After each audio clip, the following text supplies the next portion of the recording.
Bonjour à tous et bienvenue pour ce tuto. Nous allons voir ensemble les fonctions forme et motif dans Illustrator. Pourquoi utiliser les formes et les motifs dans Illustrator? Tout simplement pour utiliser vos formes dans des tracés dans Illustrator. Vous allez me dire comment utiliser les formes sur des tracés. Imaginez, vous voulez réaliser un passage piéton. Au lieu de copier-coller des rectangles les uns à côté des autres, vous réalisez un motif de passage piéton.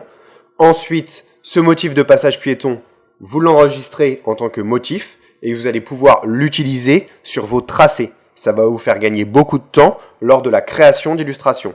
Voyons ça de suite. Pour créer un motif, il faut aller dans Objet, Motif, Créer. Une fenêtre m'indique que le nouveau motif va être ajouté au panneau nuancier. Le panneau nuancier est ici. C'est un panneau qu'on peut retrouver dans Fenêtre, Nuancier. Vous y allez par ordre alphabétique, voilà, Nuancier.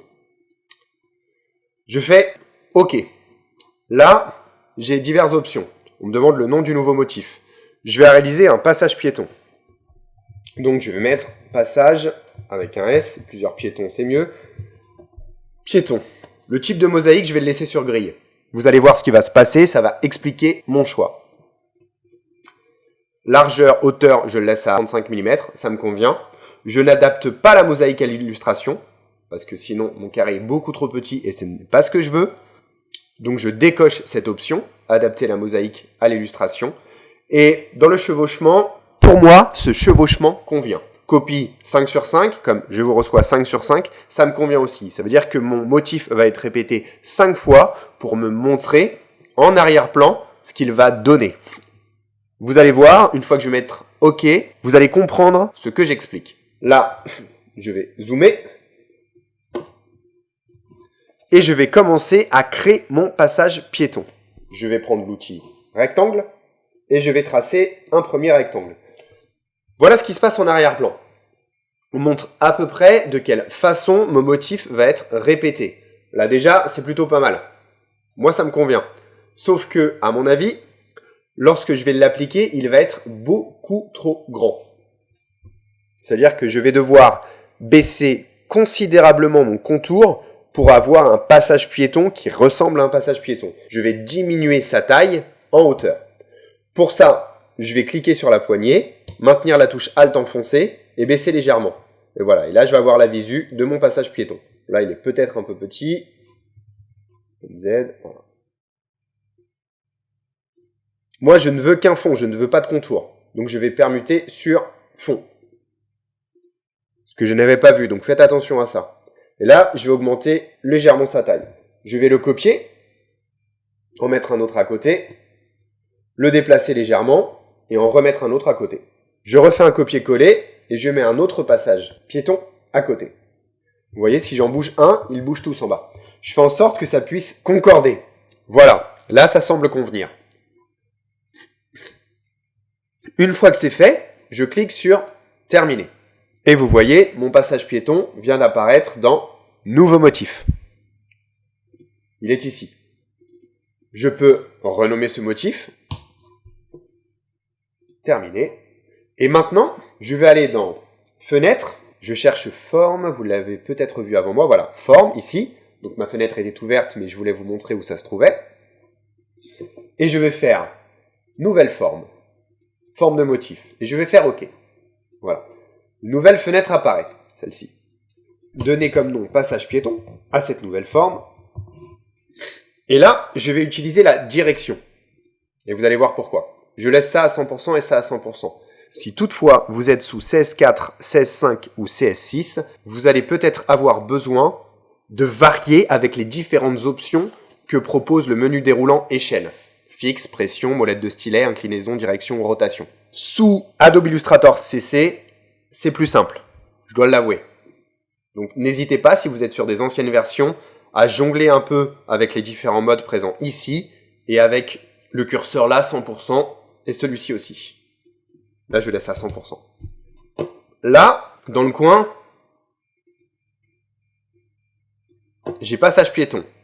Je vais le choisir. Il ne se passe rien. C'est normal car je ne lui ai pas dit quel contour adapté à la ligne droite.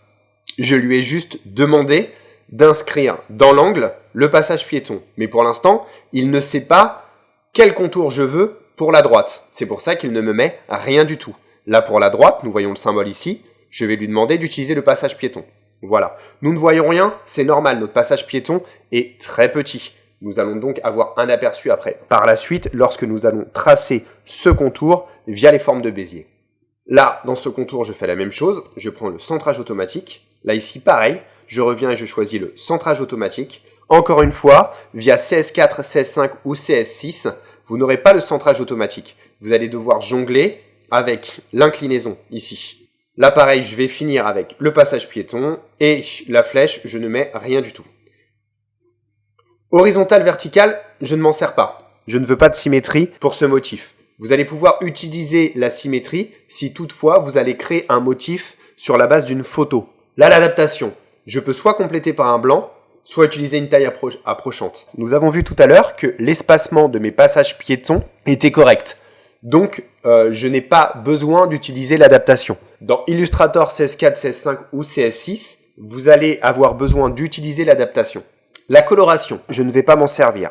Si toutefois, vous voulez voir quelles sont les options disponibles dans coloration, sachez qu'elles s'appliquent uniquement à des contours. Vous avez toute l'explication de la coloration de contours pour les motifs disponible en cliquant sur l'ampoule ici. Ce que vous allez retrouver ici, sans teinte, teinte et ombre et saturation, je fais OK, vous le retrouvez dans ce menu déroulant. Sauf que décalage de la teinte correspond à saturation. Je fais OK, une nouvelle forme est apparue ici. Si je me déplace sur ma forme ici, nous voyons bien la petite infobulle arriver pour m'indiquer que c'est le passage piéton. Maintenant, je vais prendre ma plume, je vais cliquer, maintenir la touche Shift enfoncée pour faire un trait droit, recliquer. Là, vous voyez, ça ne fonctionne pas du tout. Tout simplement parce que j'ai utilisé le passage piéton qui se trouvait dans le nuancier et pas le passage piéton qui se trouvait dans mes formes. Faites attention à ça. Nous avons créé un passage piéton qui se trouve dans le nuancier et ensuite nous avons créé un passage piéton qui se trouve dans les formes. Utilisez le motif que vous avez créé dans forme et pas le motif que vous avez créé dans nuancier. Je supprime dans mon nuancier mon fond, je supprime mon contour. Et là, dans mes formes, je clique sur la forme que je viens de réaliser, passage piéton. Je peux même mettre un contour un petit peu plus petit, 0,5 par exemple. Libre à vous de faire n'importe quelle forme. Tout va suivre. Si toutefois, vous voulez créer un autre motif pour l'appliquer dans les coins, c'est possible. Vous refaites objet, motif, créer. Il va vous dire que le nouveau motif a été ajouté au panier nuancier. Là, je fais OK. Et là, je vais réaliser un nouveau motif. Je vais l'appeler par exemple arbre. Je vais garder une largeur de 35 comme tout à l'heure et une hauteur de 35 pour avoir quelque chose de carré. Je décoche adapter la mosaïque à l'illustration. Comme tout à l'heure, je garde une copie de 5 sur 5 pour savoir ce que ça donne. Et maintenant, je dézoome un petit peu, encore même d'ailleurs. Voilà. Je supprime ce que j'ai ici, car j'ai déjà enregistré en forme de motif. Et je vais dessiner des arbres vus d'en haut. Je vais prendre l'outil cercle, je vais maintenir la touche Shift enfoncée. Je vais utiliser une couleur verte pour ces arbres, ça sera beaucoup mieux. Je vais dupliquer ma forme comme tout à l'heure. Après, vous pouvez dessiner quelque chose de très complexe. Si toutefois, vous avez déjà un fond sur votre document Illustrator, vous pouvez vous en servir pour caler votre motif. Imaginez, vous avez un plan isométrique et vous devez dessiner des voitures sur un parking. Servez-vous de votre illustration en fond, c'est fait pour ça. Et après, grâce au tracé, dessinez toutes vos voitures d'un coup. Là, je vais décaler très légèrement cet arbre. Là aussi. Là, dans celui-ci, je vais lui rajouter une couleur un peu plus foncée. Voilà, comme ceci.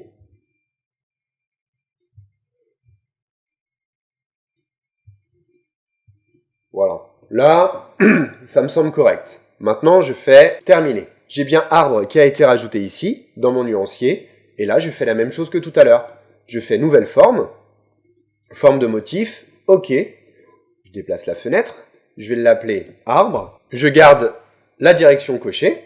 Et là, je peux choisir mon arbre, mon passage piéton ici, et là, faire OK. Et là, pour vous montrer,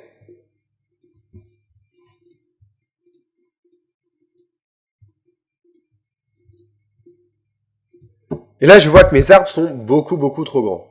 Donc ce que je vais faire, c'est que je vais double-cliquer sur mon passage piéton pour changer les valeurs de mon motif. Aussi simple que ça. Là, je vais reprendre une valeur de 35 sur 35 parce que tout à l'heure, j'ai pris 35 pour 35 sur mes arbres. Oui, forcément, ça change un petit peu la donne. Et là, je vais agrandir mes passages piétons. Le mieux serait de les refaire de A à Z, ce qu'on peut tout à fait faire aussi.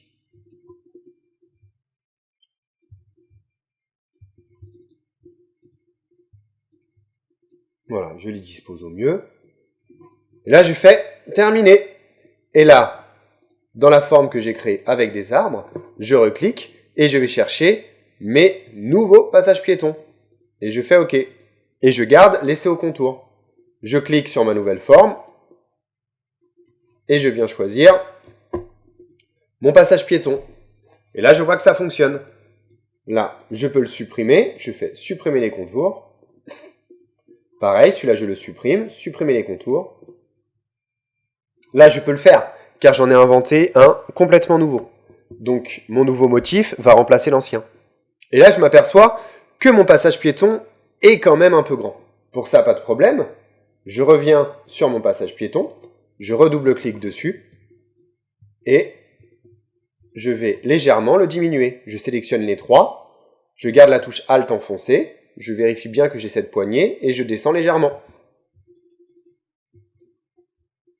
Encore un peu d'ailleurs. Voilà. Je fais terminer. Je reclique sur ma forme et je vais chercher passage piéton. L'imbrication est faite automatiquement, donc il va me la garder. Là, pareil, je vais rechercher passage piéton. Je fais OK. Je fais laisser au contour. Je reclique et je choisis les nouveaux. Et ça fonctionne. Et là, je peux supprimer ces contours, supprimer la sélection de forme. Oui. Nous venons de voir ensemble comment créer un motif à partir d'une illustration et comment répéter ce motif sur un tracé afin de gagner beaucoup de temps si vous devez créer un plan assez complexe et au lieu de redessiner les illustrations, grâce à l'outil tracé et via les formes et évidemment votre motif, vous allez pouvoir gagner énormément de temps car vous n'avez pas besoin de redessiner ou de recopier-coller cette illustration. J'espère que ce tuto vous a plu, je vous dis à bientôt.